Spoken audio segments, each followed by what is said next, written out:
Hello বন্ধুরা, আমি প্রীতি। আশা করছি তোমরা সবাই ভালো আছো, আমিও ভালো আছি।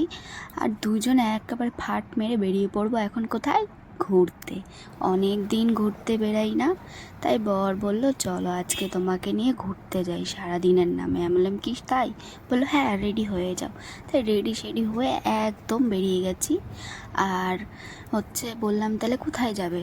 বলল চলো এখন আমরা যাব প্রথম মুভি দেখতে। আমি বললাম সত্যি?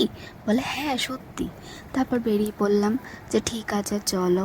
আমি তো খুব মনের থেকে উঠছি আনন্দে। আর ঘুরতে নিয়ে গেছে বলে কথা, এমনিতে তো নিয়ে যায় না, তাই নিয়ে গেলো, আমার কাছে এই অনেক। তারপরে সকালবেলায় তো পেট ভোজন করে আসিনি, একটু তো ভোজন করতে হবে সকালবেলায়, তাই কাকিমার দোকানে দাঁড়িয়ে পড়লাম। আর তোমরা আগের ব্লগেও দেখেছো এই দোকানটা। আর এই দোকানের খাবার দাবার সত্যিই ভালো। আপনার কচুরিটা আর তরকারিটা সত্যি, ঘুগনিটা দারুণ রাঁধে। আর তারপরে আমরা ওখানে বললো দিয়ে দিতে খাবার। আমরা বসে পড়লাম, ওয়েট করছিলাম। আর আমাদের ঢংটা দেখেছো? আমার ঢংটা, ও বাবা, আমার বরের ঢংটা দেখো, একেবারে সানগ্লাস মেরে স্টাইল মেরে। তোমাকে আজকেও আগে দিল? হ্যাঁ,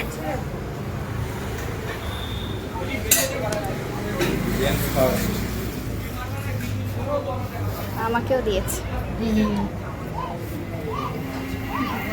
আর আমার খাওয়া হয়ে গেছে, আর আমার ইনার এখনও খাওয়াই হচ্ছে, একদম ঢিলা। খায়ও আস্তে আস্তে, সব কিছুই ওর এরমভাবেই কাটে। আর রোদে যা কষ্ট হচ্ছিল বাবা, তাও আমাদের ঘোরার শখ কম নাই, গরমে তাও ঘুরতে বেরাইছি আমরা। তারপরে আমরা মুভি দেখার ওখানে গিয়ে ওয়েটিং রুমে বসেছিলাম।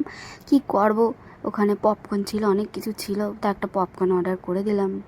আর তোমাদের এইটাও শেয়ার করে দিলাম, বাইরেটা এরকম। এটা মসলন্দপুরের জ্যোতি হল এটা। এখন খুবই সুন্দর হয়ে গেছে, আগের থেকে দ্বিগুণ ভালো হয়ে গেছে। আর মাঝখানে এই যে আমরা এই মুভি দেখতে গেছিলাম, তার মাঝখানে কিছু তোমাদের সাথে তুলে ধরলাম। সিকান্দার মুভি অতটাও ভালো না, মোটামুটি লেগেছে, কি আর বলবো এই বইয়ের কথা। তারপর ওখান থেকে আমরা বেরিয়ে বললো চলো আরেক জায়গায় যাওয়া যাক, শপিং মলে। ও মা, আমি তো আরও খুশি। তারপর শপিং মলে একটু ফটো মটো তুলে বর দুটো জিনিস কিনলো, আমাকে কিন্তু দেয়নি, নিজে কিনেছে বাবা, তাও আবার দুটো গেঞ্জি। তারপর ওখান থেকে চলে গেলাম রেস্টুরেন্টে। আমি তো আরও উড়ে একটা আকাশে ভেসে গেছিলাম উড়ে, যে রেস্টুরেন্টে নিয়েও চলে এসেছে। তারপরে কি করব, আমাকে ধরিয়ে দিল, বলল তুমি দেখো মেনুটা কি অর্ডার করা যায়, তুমি অর্ডার দাও আজকে। তাই আমি একটা বসে পড়েছি কি অর্ডার দেওয়া যায়। তারপরে বাঁচতে বাঁচতে তারপরে বললাম যে ঠিক আছে ডায়মন্ড ফিশ ফ্রাইটা দিই, আর দুটো জিনিস দিই মেন কোর্স, সেটা খাই, দুটো বিরিয়ানি দিয়ে দাও। এই চলে এসেছে আমাদের গরম গরম ডায়মন্ড ফিশ ফ্রাই। কিরকম লাগছে বলো তোমরা? মাঝখানে আবার আমার বড় একটু বলে বলে দিচ্ছিল, তিনি আবার লজ্জা পান খুব, তাও দেখি বলেছে। এই তারপরে আমাদের বিরিয়ানিটা চলে আসা। বিরিয়ানি লাভার কে কে আমাকে বলো বন্ধুরা তোমরা। তারপর লাস্টে বাড়ি চলে আসলাম। বাবা বিরাট কষ্ট হয়ে গেছিলো বাবারে বাবা এই গরমে।